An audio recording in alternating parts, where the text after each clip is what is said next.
African news update on top accolade news. The headlines: Constitutional Council under fire as Cameroon election disputes escalate. Obi's one-term pledge sparks political backlash ahead of 2027. Ivory Coast election build-up marred by arrest of opposition figures. Lesotho's garment industry faces fallout from U.S. trade uncertainty.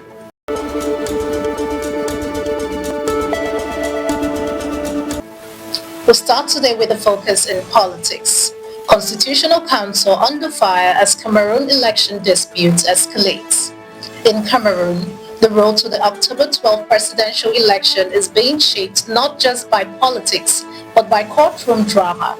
The Constitutional Council is reviewing 35 appeals from disqualified candidates, including an extraordinary one from within the ruling CPDM party. Party member Léon Onana challenged President Paul Biya's eligibility, claiming that the CPDM structure that nominated him are no longer legitimate. But the council swiftly dismissed the case, leaving Biya'S candidacy intact. The bigger showdown may lie ahead, as opposition leader Maurice Kamto fights to overturn his disqualification. Kamto's appeal is viewed as the most critical, with many seeing it as a test of Cameroon's democratic credibility.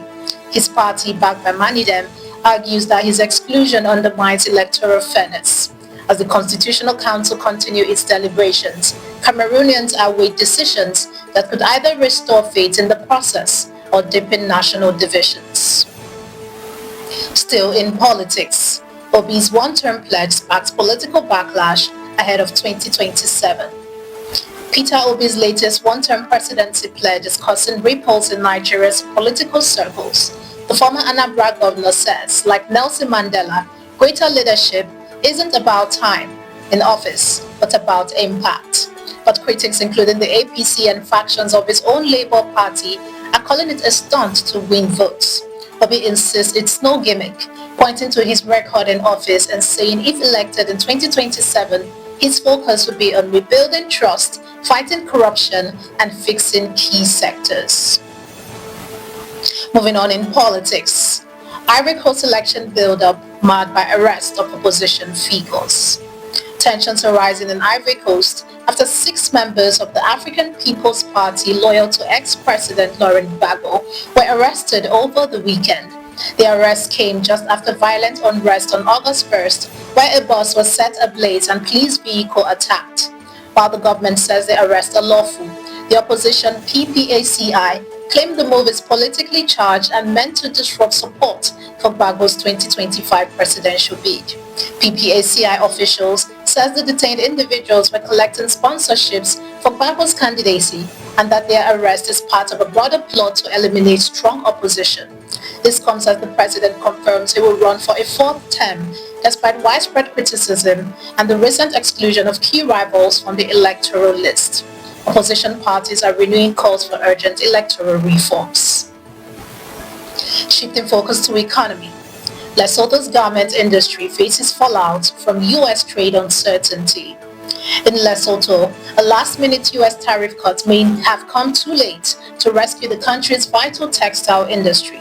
President Trump's executive order slashed tariff on Lesotho's export from a steep 50% to 15%, but months of trade uncertainty have already taken a toll. Factory owners says major U.S. buyers like Levi's and Walmart cancelled orders, forcing layoffs and leaving production lines empty.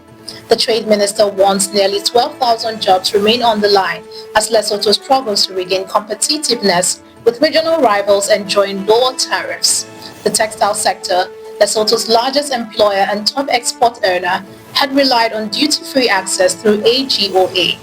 With some optimism returning, industry leaders hope that the new 15% rate will help revive business.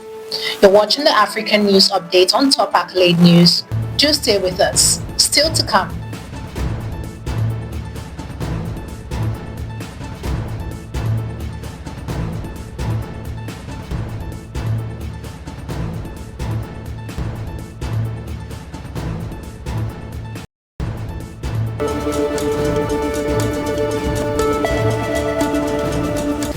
Thanks for staying with us.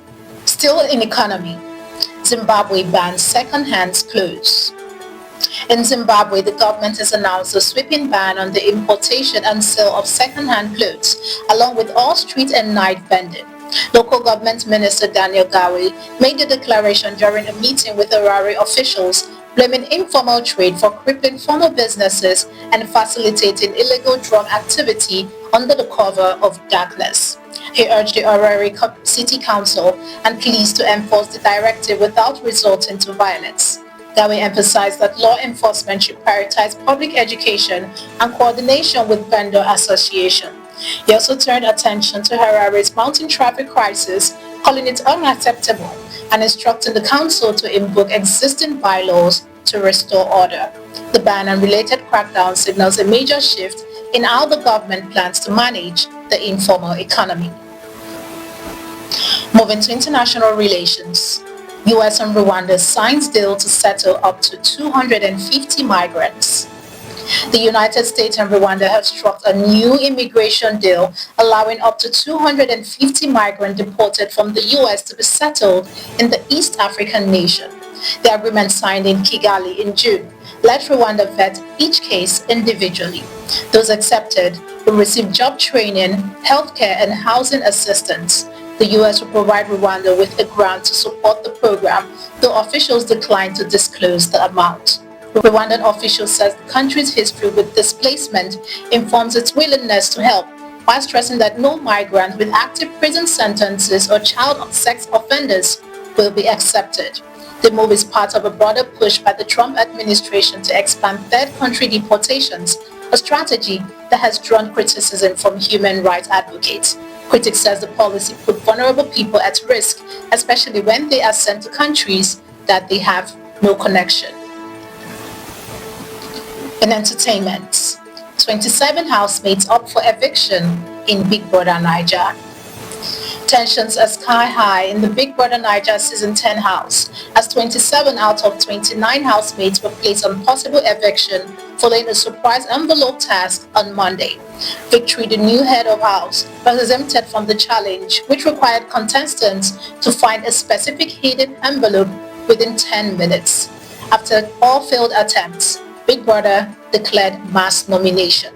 However, in a dramatic twist, Victory was given the power to save one housemate, and after brief contemplation, he chose Kanyikumi, leaving the rest of the house on the edge ahead of Sunday's eviction.